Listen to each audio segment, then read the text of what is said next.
चलिए आज हम बात करने वाले हैं जिला परिचय में बस्तर जिले के बारे में। बस्तर जिला जो कि आपका बस्तर संभाग के एक संभाग मुख्यालय भी है और काफी बड़ा जिला है। इसके बारे में हम थोड़ा सा हिस्टोरिकल बैकग्राउंड को लेते हुए चलेंगे और काफी चीजें जो यहाँ पे पड़ती है उन सब के बारे में डिटेल से हम लोग जो है बात करेंगे। अगर आप ये वीडियो यूट्यूब पे देख रहे होंगे तो बिल्कुल लाइक शेयर सब्सक्राइब कर दीजिएगा, अन्यथा आप कहीं भी किसी भी प्लेटफॉर्म पे देख रहे हैं, हमारे रिकॉर्डेड वीडियो में देख रहे हैं, कहीं पर भी देख रहे हैं, तो इसको ध्यान से पढ़िएगा और बहुत अच्छे से समझिएगा क्योंकि इंपॉर्टेंट जिला है। चलिए शुरू करते हैं। मैं आपको मेरे सामने जो है आपको एक मार्क किया हुआ दिख रहा है, यही जिला है आपका क्या, बस्तर जिला। बस्तर जिले के बारे में बात करें तो बस्तर पहले एक जिला नहीं था, एक देशी रियासत थी। कैसे? जब जमींदारी क्षेत्र हुआ करते थे हमारे छत्तीसगढ़ में, बात है मराठा समय की, काफी चीजें जमींदारी क्षेत्रों में बटा था। धीरे से जब मराठों का समाप्त हुआ, आया हमारे पास कौन, ब्रिटिश शासन। ब्रिटिश शासन व्यवस्था ने जो हमारे यहाँ के जमींदारी क्षेत्र थे तो उनमें से कुछ जमींदारी क्षेत्रों को एक लालच दिया, बोल सकते हो कि आपको जो है अगर आप हमारे साथ एक कॉन्ट्रैक्ट साइन करते हो तो आपको देशी रियासत का दर्जा दे दिया जाएगा। जिसके तहत क्या है, देशी रियासत अगर किसी को माना जा रहा है उसके बाद उसको एक प्रकार के राजा महाराजा का वहां शासन शुरू हो जाएगा और जो भी चीजें रहेंगी ब्रिटिश के अनुसार जो है वो पूरा चेंज होते रहेगा। तो पहले ये बस्तर रियासत नहीं था, बोल सकते हो, एक था राज्य वाला क्षेत्र तो हुआ करता था। तो बस्तर को धीरे से जब देशी रियासत का दर्जा मिला तो देशी रियासत के साथ साथ क्या हुआ, जब ये लोग स्वतंत्र हुए, यानी कि भारत जब स्वतंत्र हुआ, तब इनको एक और इनके सामने एक परीक्षा थी कि आप जो हो या तो भारत संघ में विलय हो जाओ या तो पाकिस्तान में। लेकिन हमारे यहाँ के लोग क्या है, ज्यादातर भारत में विलय होना चाहते थे क्योंकि भारत के पास बहुत सारी चीजें थी, हमारे पास संसाधन थे। तो बस्तर के जो राजा थे तत्कालीन प्रवीण चंद्र भंजदेव, उन्होंने 15 दिसंबर 1947 को जब विलयकरण की नीति पर साइन करवाना था तो साइन करा। तो उनके साइन करने के पश्चात बस्तर भारत संघ में हो गया। 1948 में बस्तर के साथ कांकेर रियासत को मिलाकर, दोनों को मिलाकर एक जिले के रूप में गठित कर दिया गया। तो याद रखेंगे बस्तर रियासत से साइन किसने किया था, प्रवीण चंद्र भंजदेव ने, इनको ध्यान रखिएगा। अब चलिए इसी में हम चलते हैं, चीजों को धीरे धीरे पढ़ते हैं। बस्तर वैसे संभाग याद रखिएगा 1981 में बना है। चलिए चीजों को लेके देखते हैं। बस्तर जो संभाग है वो कुछ बस्तर संभाग का जो जिला है बस्तर, वो कुछ इस तरीके से शेप में दिखता है। इसी के बारे में पहले बात करते हैं आसपास के क्षेत्रों के बारे में। जैसे उड़ीसा है, उड़ीसा क्या है, इसका पड़ोसी एक राज्य है। तो पड़ोसी राज्य हमारा क्या हो गया, उड़ीसा एक पड़ोसी राज्य मिला जो कि पूर्व साइड है। उसके अलावा कोंडागांव है, कोंडागांव इसके उत्तर में पड़ता है। उसके अलावा बीजापुर इसके पश्चिम में पड़ता है। दंतेवाड़ा बोल सकते हो दक्षिण पश्चिम के एरिया में पड़ता है और सबसे दक्षिण में आपका सुकमा मिलता है। यानी कि एक राज्य और 3 अलग अलग जिलों से क्या है, हमारा जो बस्तर है वो घिरा हुआ है। 4 इसके क्या हुआ, सीमावर्ती जिले और एक इसका हो गया सीमावर्ती राज्य। अब बात कर ही लेते हैं तो सबसे पहले हम ध्यान देते हैं NH30 का। NH30 जो कि क्या है, एक मुख्य सड़क है। NH30 पे ध्यान आपको क्या रखना है कि NH30 के साथ साथ इसको ये याद रखिएगा कि हमारे यहाँ जो राज्य की सबसे लंबी सड़क क्या है, NH30 है। NH30 आती है आपका जबलपुर एरिया से होते हुए आपका कबीरधाम क्षेत्र से होते हुए, कबीरधाम के बाद आपका ये बेमेतरा जाती है। बेमेतरा के बाद बलौदा बाजार का सिंगा, देन रायपुर, रायपुर के अलावा आपका जो है इधर धमतरी, धमतरी के बाद कांकेर, कोंडागांव, फिर बस्तर, फिर सुकमा। इस तरीके से ये 9 जिलों से होकर ये मार्ग गुजरती है, इसको बिल्कुल ध्यान रखेंगे।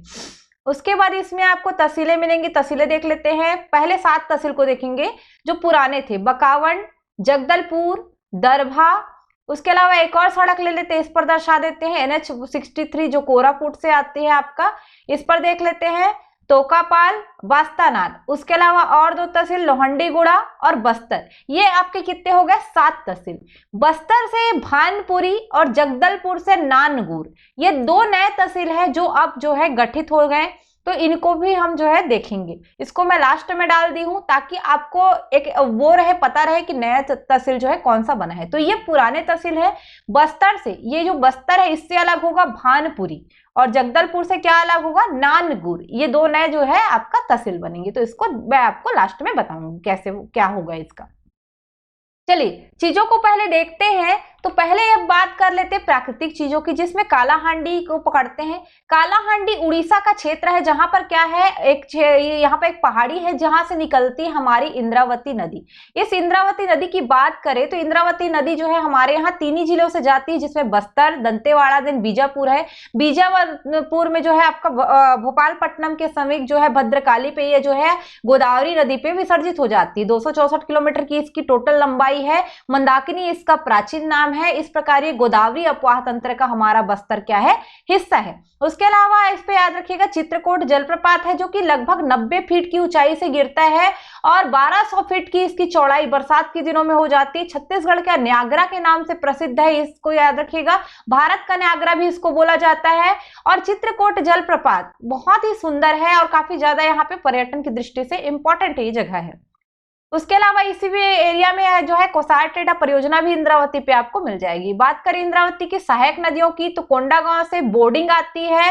उसके अलावा जो बड़े डोंगर वाले क्षेत्र से बोर्डिंग नदी, और एक और आती है नारंगी नदी, जो कि माकड़ी तहसील से निकलती है और आपका बस्तर में आके चित्रकूट के समीप ही जो कोसार टेढ़ा वाला परियोजना है उसके समीप ये मिल जाती है।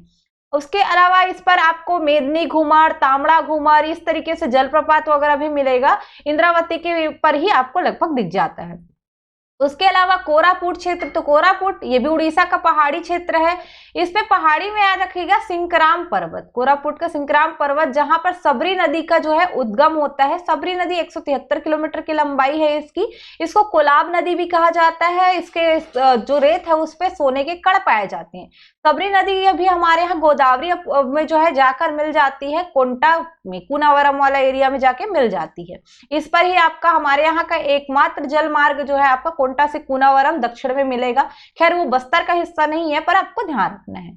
बात करें अगर सबरी की तो विंता घाटी को याद रखिएगा। विंता एक घाटी है इस क्षेत्र में जहां से कांगेर नदी निकलती है। इस कांगेर का बहुत ही ज्यादा महत्व है क्योंकि इस पर पूरा एरिया यहाँ पे डिपेंड करता है। कांगेर घाटी भी है हमारे यहाँ। इसकी 2 सहायक नदियां हैं, मुनगा बहार नदी, यानी कि कांगेर नदी सबरी की सहायक है और कांगेर की 2 सहायक है, मुनगा और बहार। कांगेर नदी के आसपास का फेमस क्षेत्र क्या है, कांगेर घाटी राष्ट्रीय उद्यान। 1982 में इसको एशिया का पहला बायोस्फीयर रिजर्व घोषित किया गया था।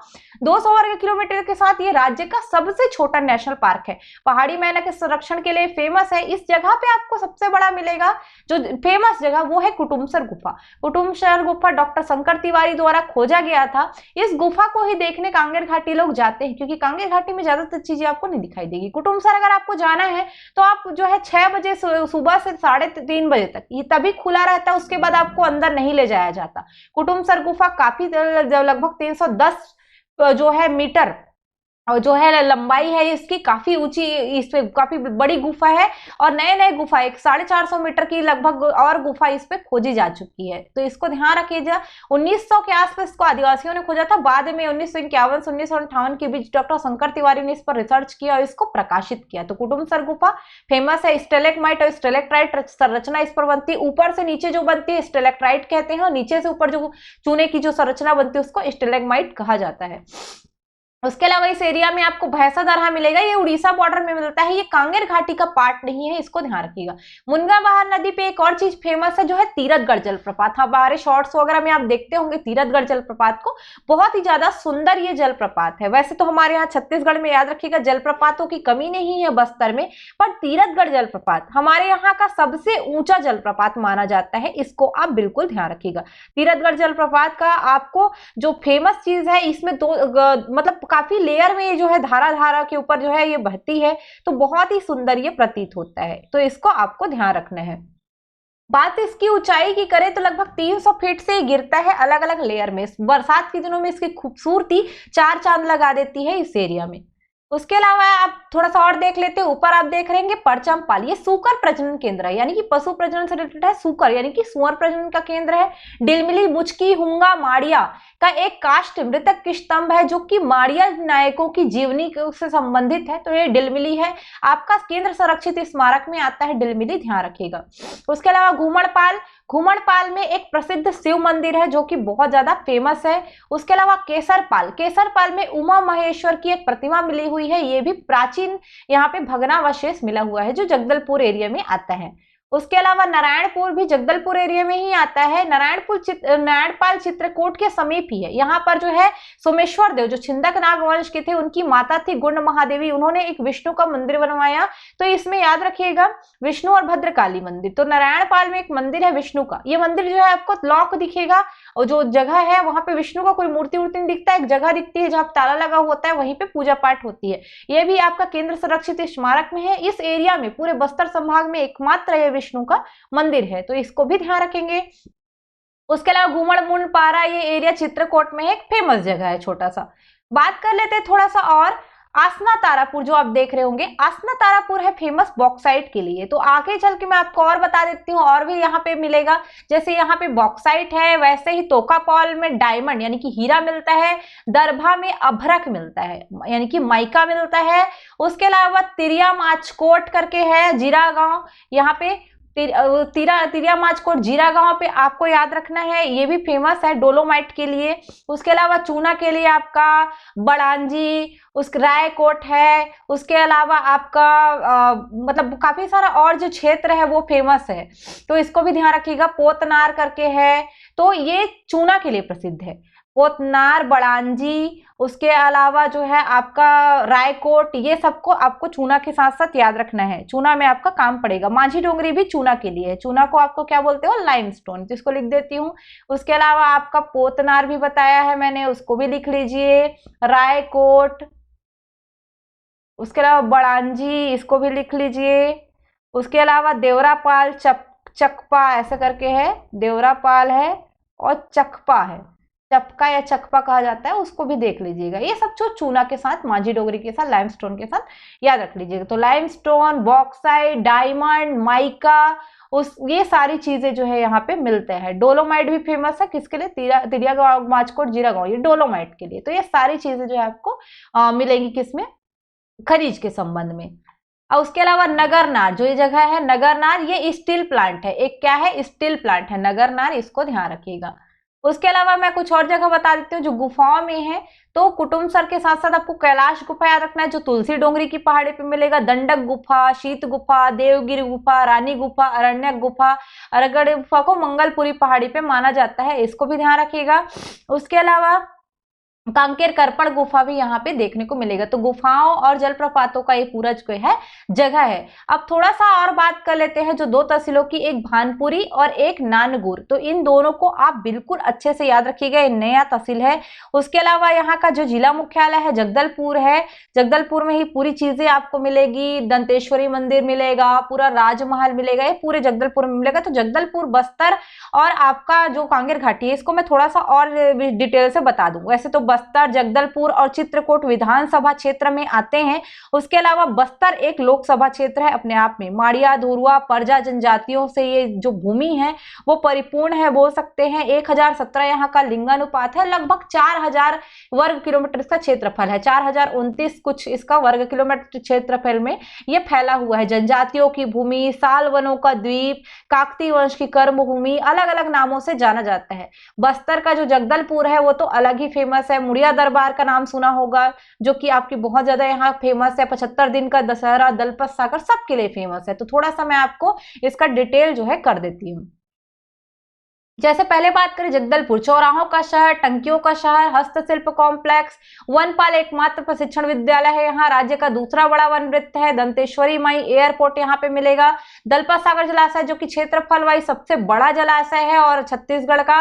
निर्जाति म्यूजियम जो 1972 में स्थापित हुआ था। जिला पुरातात्विक संग्रहालय जो 1988 में आया था। उसके अलावा काजू का एक रिसर्च सेंटर यहाँ पे आपको मिलेगा। काजू रिसर्च सेंटर के अलावा यहाँ पे एशिया की सबसे बड़ी इमली मंडी मिलेगी। हर जगह पे आपको इमली का पेड़ भी बहुत दिखेगा इधर है। उसके अलावा एपीटीएस यानी कि आर्म पुलिस ट्रेनिंग स्कूल भी जगदलपुर में ही मिलेगा।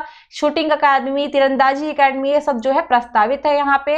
महेंद्र कर्मा विश्वविद्यालय, बस्तर विश्वविद्यालय जो है। उसके अलावा बलिराम कश्यप शासकीय चिकित्सा महाविद्यालय, याद रखिएगा यहाँ चिकित्सा महाविद्यालय का नाम बलिराम कश्यप के नाम पर है, जो कि पर जो चिकित्सालय है यानी कि जो अस्पताल है मेडिकल का, मतलब जो आपका अस्पताल है उसको किसके नाम पे रखा गया है, हॉस्पिटल को, वो महेंद्र कर्मा कर्मा के नाम पे है। तो बस्तर विश्वविद्यालय भी महेंद्र कर्मा है, और बस्तर का हॉस्पिटल बोल सकते हो जगदलपुर का, वो महेंद्र कर्मा के नाम पे है। पर मेडिकल कॉलेज बोला तो बलिराम कश्यप का नाम याद रखिएगा। उसके अलावा यहाँ पे इंजीनियरिंग कॉलेज भी है गवर्नमेंट का। रुद्र प्रताप देव की राजधानी हुआ करती थी ये। दलपत देव ने जो है यहाँ पे दलपत सागर झील बनवाया, जगदलपुर की स्थापना किया। तो ये पूरा पैलेस वगैरह मिलेगा। बस्तर का दशहरा जो 75 दिन तक चलता है आषाढ़ माह में, वो बहुत ही ज्यादा यहाँ पे फेमस है, याद रखिएगा इसको भी। उसके अलावा और भी बात कर लेते हैं, थोड़ा सा फास्ट कर लेते हैं क्योंकि टाइम भी हो जाता है जल्दी से। पसंद आ रहा होगा तो इसको लाइक कर दीजिएगा जो यूट्यूब पे देखते हैं। बस्तर में बात कर ले, कास्ती वंश दूसरी राजधानी रही, पहली मंदहोता, फिर बस्तर, फिर जगदलपुर रहती। तो याद रखिएगा सबसे बड़ी देशी रियासत जिन्हें प्रवीर चंद्र भंजदेव के द्वारा विलय पत्र के माध्यम से भारत संघ में शामिल किया गया था। वैसे काकतियों के बारे में थोड़ा सा मैं बता दूं जल्दी से, 1324 में काकतीय वंश का जो स्थापना है अन्नम देव ने किया था। उस समय के जो छिंदक नागवंशी राजा थे हरिश्चंद्र देव को हरा के, याद रखिएगा इसको। केंद्रीय रेशम बोर्ड शिल्प संग्रहालय ये बस्तर में आपको देखने को मिलेगा। छत्तीसगढ़ का बुनियादी बीज गुणन और प्रशिक्षण केंद्र है। महादेव मंदिर है यहाँ पे, वो भी केंद्र संरक्षित स्मारक है। वैसे जगदलपुर के दलपत सागर में एक महादेव मंदिर है जो केवल शिवरात्रि के दिन खुलता है, वो बहुत ही फेमस है, उसको भी ध्यान रखिएगा। उसके अलावा सिंघईगुड़ी का शिव मंदिर, चिंगीतराई का शिव मंदिर, देवरली मंदिर, डोडरेपाल, ये कुछ फेमस मंदिर है पर उतना भी नहीं है, पर थोड़ा सा बताने की दृष्टि से हम बता देते हैं। बाकी जलप्रपात तो मैंने बता ही दिया था। कांगेर नदी पे कांगेर धारा जलप्रपात एक और याद रखिएगा। उसके अलावा करंजी, फूलपाड़, मड़वा, मेदनी घूमर, महादेव घूमर, चित्रधारा, तामड़ा घूमर, ये सब चीजें जो है जलप्रपात है ना। महादेव घूमर और चित्रधारा जलप्रपात है तो कुछ ज्यादा ही फेमस है। चित्रधारा को घाटी की धुंध वगैरह के नाम से जाना जाता है। तो ये सारी चीजों को आप पढ़ेंगे। थोड़ा सा मैं फोटो दिखा देती हूँ आपको कांगेर घाटी का। 1982 स्थापित हुआ था, एशिया का पहला बायोस्फीयर रिजर्व, पर अभी नहीं है ना। कांगेर नदी के बीचों बीच प्रवाहित होती है, पहाड़ी मैना का संरक्षण कहा जाता है। याद रखिएगा इस एरिया में उड़न गहरे रीसस बंदर भी देखे गए हैं। उसके अलावा इसका क्षेत्रफल 200 वर्ग किलोमीटर है। सबसे छोटा नेशनल पार्क। यहाँ पे बटरफ्लाई अभ्यारण्य है पर अभी विकसित नहीं है उतना ज्यादा। वैसाधारा कांगेर घाटी से अलग है, इसको मगरमच्छ के प्राकृतिक आवास मिलते हैं वहां पे। यही पास में ही 300 फीट जो ऊंचा है तीरथगढ़ जलप्रपात मुनगाबहा नदी पे है। बाकी कुटुमसर गुफा वही शंकर तिवारी ने खोजा है। यहाँ पे एक झिंगुर पाए जाते हैं, अंधी मछलियां। झिंगुर याद रखिएगा, वहां दिखता तो नहीं है पर आवाज आती। कैपियोला शंकराई झिंगुर नाम दिया गया शंकर तिवारी के नाम पे। चूने की आकृति बनती है, स्टेलेग्रामाइट स्टेलेक्ट्राइट पहले भी बता चुकी हूँ। उसके अलावा आपको अंधी मछली भी देखने को मिलेगी जो व्हाइट कलर की रहती है, बहुत छोटी सी रहती है। इसका वीडियो डाला हुआ है कांगेर घाटी या कुटुमसर का, आप देख सकते हैं बिल्कुल। तो ये सारी चीजों के बारे में मैं बता दूं, यहाँ पे देख लीजिए कुछ फोटो। चित्रधारा, बस्तर का राजमहल, चित्रकूट जलप्रपात का है, एक काष्ठ स्तंभ का है, घुमड़पाल का शिव मंदिर का है, नारायणपाल विष्णु मंदिर, नगरनाथ प्लांट का है, और केसरपाल का जो प्राचीन मंदिर है। तो ये कुछ फोटो के साथ मैंने बस्तर को कंप्लीट किया, इसको अच्छे से आप अध्ययन करके रखिएगा। चलिए अभी के लिए यहीं तक ओवर करते हैं।